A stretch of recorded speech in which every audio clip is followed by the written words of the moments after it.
ಬನ್ನಿ ಇವತ್ತು ಹಾಗಲಕಾಯಿ ಪಕೋಡ ಮಾಡಿದ್ದೀನಿ ನೋಡಿ. ತುಂಬ ಗರ್ಗರಿ, ತುಂಬ ಚೆನ್ನಾಗಿ ಬಂದಿದೆ, ಟೇಸ್ಟಿಯಾಗಿ ಬಂದಿದೆ. ನಿಮ್ಮ ಮನೆಯಲ್ಲೂ ಮಾಡ್ಕೊಳ್ಳಿ. ಹಾಯ್ ಗಾಯ್ಸ್, ಗೀತಾ ಚಾನಲ್ ನೋಡಿ, ಬೆಲ್ ಬಟನ್ ಒತ್ತಿ. ಹೊಸೊಬ್ರು ಯಾರ್ಯಾರು ನೋಡ್ತಿದ್ದೀರಾ ಅವರೆಲ್ಲ ನಮ್ಮ ಚಾನಲ್ನ ಸಬ್ಸ್ಕ್ರೈಬ್ ಮಾಡ್ಕೊಳ್ಳಿ. ಹಾಗಲಕಾಯಲ್ಲಿ ಪಕೋಡ ಥರ ಮಾಡಿ ತೋರಿಸ್ತೀನಿ ನಿಮಗೆ. ಬನ್ನಿ ಯಾವ ರೀತಿ ಮಾಡೋದು ನಿಮ್ಗೆ ಹೇಳ್ತೀನಿ. ಇವೆರಡು ಹಾಗಲಕಾಯಿ ಇದೆ.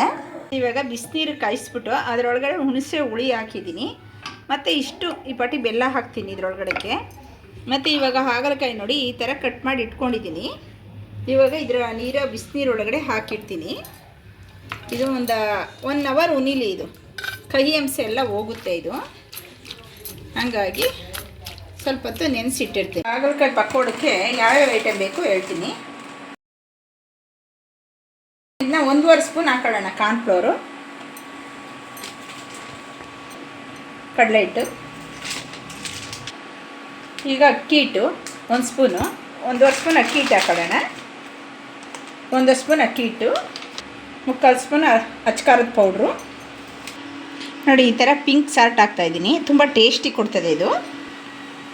ಇದು ಬೇಕಾದಷ್ಟು ರುಚಿಗೆ ತಕ್ಕಷ್ಟು ಉಪ್ಪು, ಪಿಂಕ್ ಸಾಲ್ಟ್ ಹಾಕ್ಕೊಂಡಿದ್ದೀನಿ ನಾನು. ಈಗ 1 ಸ್ಪೂನು ಸೋಯಾ ಸಾಸ್ ಹಾಕ್ಕೊತೀನಿ. ಈಗ ನಾಟಿ ಕೋಳಿ ಮೊಟ್ಟೆ ತೊಗೊಂಡಿದ್ದೀನಿ. ನಿಮ್ಮ ಮನೇಲಿ ಯಾವ ಮೊಟ್ಟೆ ಇದೆ ಅದನ್ನು ಕೂಡ ಹಾಕ್ಬೋದು. ನನಗೆ ನಾಟಿ ಕೋಳಿ ಮೊಟ್ಟೆ ಇರೋದ್ರಿಂದ ಅದನ್ನೇ ಹಾಕ್ಕೊಂಡಿದ್ದೀನಿ. 2 ಮೊಟ್ಟೆ ಹಾಕ್ಕೊಂಡಿದ್ದೀನಿ ನಾನು. ಸಾಕು 2 ಮೊಟ್ಟೆ. ನೀರೇನು ಹಾಕೋದು ಬೇಡ ಇವಾಗ. ಇದು ಇಷ್ಟೇ ಸಾಕು. ಮೊಟ್ಟೆದು ಗ್ರೇವಿ ಥರ ಇದೆಯಲ್ಲ ನೋಡಿ. ಈಗ ಬಿಸಿ ನೀರಲ್ಲಿ ಈ ಥರ ನಾನು 1 ಅವರ್ ನೆನೆಸಿಟ್ಟಿದ್ದೆ. ಬೆಲ್ಲ ಮತ್ತು ಹುಣಸೆಹಣ್ಣು ಹಾಕಿ ಇವಾಗ ಇದನ್ನು ಇದರೊಳಗಡೆ ಹಾಕ್ಬಿಟ್ಟು ಇದು ಮಾಡೋಣ. ಸ್ವಲ್ಪ ನೀರು ಹಾಕೋದು ಬೇಡ, ಅದೇ ಲಿಕ್ವಿಡೇ ಸಾಕು. ಮೊಟ್ಟೆದು ಇದೆಯಲ್ಲ ಅದು. ಈಗ ಮಕ್ಕಳು ಹಾಗಲಕಾಯಿ ಡೈರೆಕ್ಟಾಗಿ ಕೊಟ್ಟರೆ ತಿನ್ನಲ್ಲ ಅಲ್ವರ. ಈ ಥರ ಪಕೋಡಗಳು ಲೈಟಾಗಿ ಏನಾದರೂ ಎಣ್ಣೆಯಲ್ಲಿ ಬೇಯಿಸಿ ಈ ಥರ ಎಲ್ಲ ಮಿಕ್ಸ್ ಮಾಡಿ ಕೊಟ್ಟರೆ ತುಂಬ ಇಷ್ಟಪಡ್ತಾರೆ ಮಕ್ಕಳುಗಳು. ಮತ್ತು ಶುಗರ್ ಇರೋಗಂತೂ ಇನ್ನೂ ತುಂಬ ಒಳ್ಳೆಯದಿದು. ಎಗ್ಗೆಲ್ಲ ಹಾಕಿ ಮಾಡಿದ್ದೀನಿ. ಟೇಸ್ಟಿ ಯಾವ ಥರ ಬರುತ್ತೆ ನೋಡೋಣ. ಇವಾಗ ಎಣ್ಣೆ ಕಾದಿದೆ. ಈಗ ಈ ಥರ ಹಾಕೊಳ್ಳೋಣ.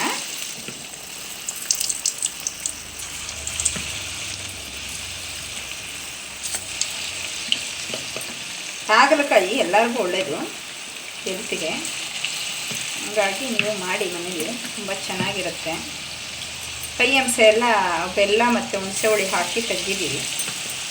ಆದರೆ ಸ್ವಲ್ಪ ಲೈಟಾಗಿ ಕಹಿ ಅಂಶ ಇರುತ್ತೆ. ಹಾಗಲಕಾಯಿ ಪಕೋಡ ಮಾಡಿದ್ದೀನಿ. ತುಂಬ ಗರ್ಗರಿಯಾಗಿದೆ. ನಿಮ್ಮ ಮನೆಯಲ್ಲೂ ಮಾಡ್ಕೊಳ್ಳಿ. ನೀವು ಶೇರ್ ಮಾಡಿ, ಕಮೆಂಟ್ ಮಾಡಿ, ಲೈಕ್ ಮಾಡಿ.